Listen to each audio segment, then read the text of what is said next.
So, like, nobody could stretch a dollar like my mother. I mean, if there was like an Olympic sport in dollar stretching, this would be my mother. Gave her huge joy.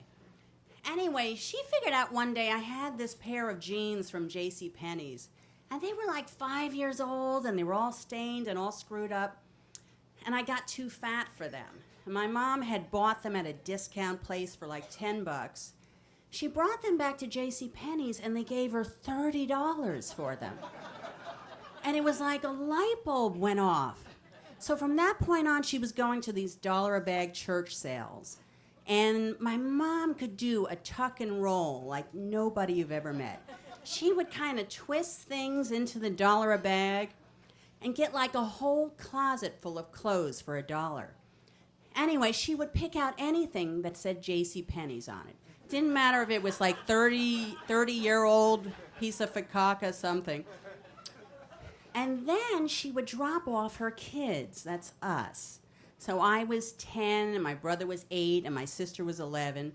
She would drop us off at the Monmouth Mall in New Jersey with a piece of this old dollar-a-bag J.C. Penney's clothes, and we had to go and get a refund. And that refund would be what we were living on for 3 hours. She wouldn't come back till 6 o'clock at night.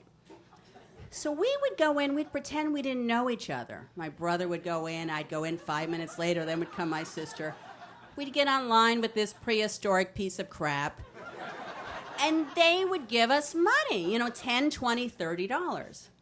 Except that after like 3 weeks of doing this, they started to get wise, and they were like, well, they're just maybe they'll give you a store credit instead. And a store credit really sucked because you can't eat a store credit. You could shop around for a sweater, but then you were starving for 3 hours. Anyway, this was how my mother tortured us. So my brother and I are online, and my sister's shopping around for her store credit, and all of a sudden the police come, and the store detectives, and they arrest my brother and me. They had it in their head that we were shoplifting and returning the merchandise, because nobody could have this much crappy JCPenney stuff. My sister is still browsing around to use the store credit, and I scream, "Lily, run!" Now, a little side note to this is that my sister is fully blown crackers. And one of the way that manifests itself is that she speaks occasionally in the voice of a chicken.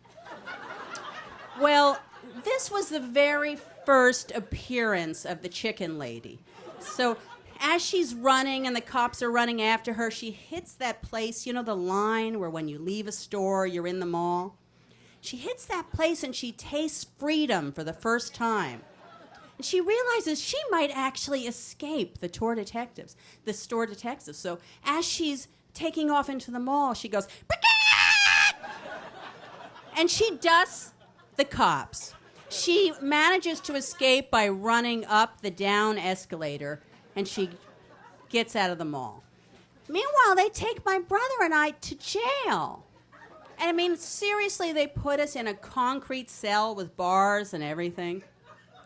My brother's crying hysterically. I mean, he's 8, he's 48 now. He still cries hysterically.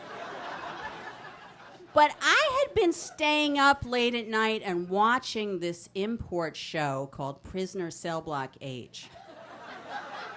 Now, I didn't know much about anything. I was 10. I didn't know about sex. I didn't know about gay or straight. But I did know that when I watched Prisoner Cell Block H and I saw this butch dyke named Johnny, it kind of gave me titillations, So I was kind of thinking, like, this jail thing could be cool, Anyway, after about 3 hours, the sergeant comes and he opens up our jail cell, and he has this look like his insides have been chewed out. And I knew that look. As we're approaching the front desk, I can already hear my mother screaming, "You'll be hearing from my lawyer!" And everyone looks completely wrecked. So we get out. The really cool thing is we get out, and from that point on, we never had to go to JCPenney's again. And when my mother would drop us off at the mall, she'd actually give us cash. I mean, real green. So I didn't think much of it, although it did seem like my mom had a lot of cash for a while.